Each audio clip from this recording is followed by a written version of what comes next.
students, let's discuss the question. In this question, we are given that the product of three consecutive numbers is always divisible by 6. So we have to verify this statement with the help of some example.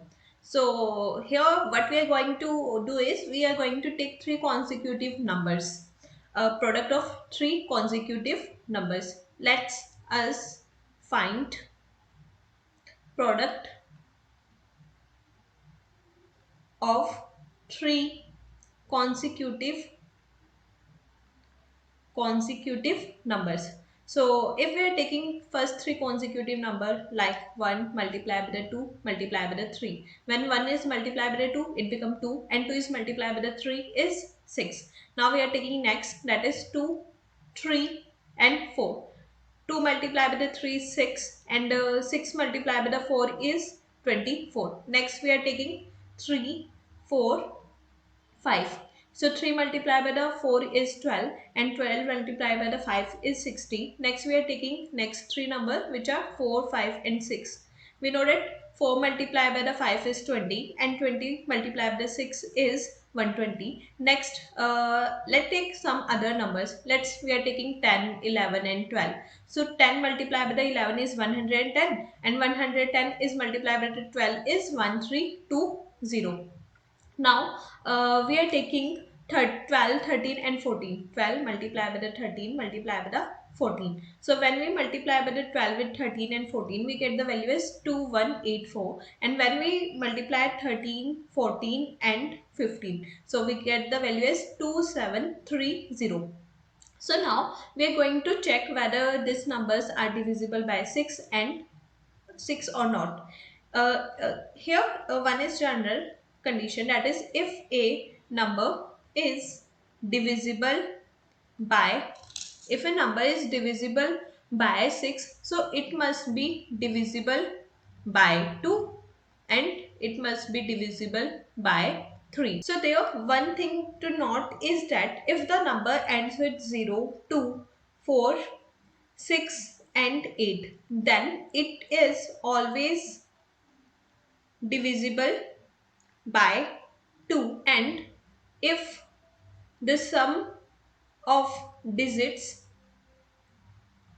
is divisible by 3, then we can say that that number is divisible by 3. Now looking into our first is 6. We know that 6 is divisible by 6. Second is 24. We know that 6 multiplied by the 4 is 24. So it is also divisible by 6. Next is, or we can take that 4 is here. So which means it is divisible of 2 and 4 plus 2 is 6 and 6 is divisible by 3. So if it is divisible of 2 and 3, then it must be divisible of 6. Next number is 60. So 60 is equals to 6 multiplied by the 10, that is divisible by 6, or we can say that 0 is here, which means it is divisible by 2 and the sum of digit is 6 and 6 is divisible by 3. If it is divisible by 2 and divisible by 3, then it is also divisible by 6. Next number is 120 and 120 is equals to 6 multiplied by 20, which means divisible by 6. Again it's end with 0, which means it is divisible by 2 and the sum of digit 1 plus 2 plus 0 is 3 and 3 multiplied by the 1 is 3, which means it is divisible by 3 as well. So if it is divisible by 2 and 3,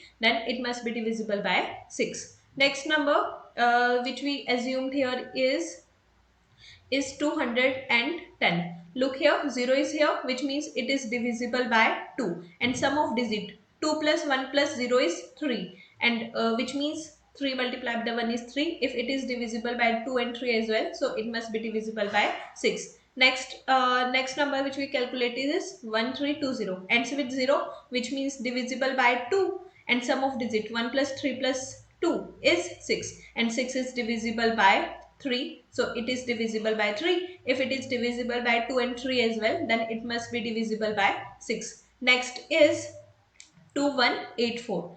Ends with 4, which means it is divisible by 2. Sum of digit 2 plus 1 is 3. 3 plus 8 is 11 and 11 plus 4 is 15 and 15 is divisible by 3. So number is divisible by 2 and 3 both. So it must be divisible by 6. And the last which we assumed is 2730. ends with 0, which means it is divisible by 2. Sum of digit 2 plus 7 is 9 and 9 plus 3 is 12 and 12 is divisible by 3, which means it is divisible by 3 as well. If it is divisible by 2 and 3 both, then it is divisible by 6.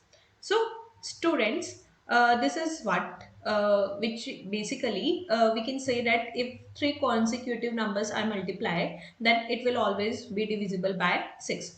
So students, in order to solve this problem, use the basic concept of numbers. I hope you understood the concept well. Thank you. Don't forget to like and subscribe.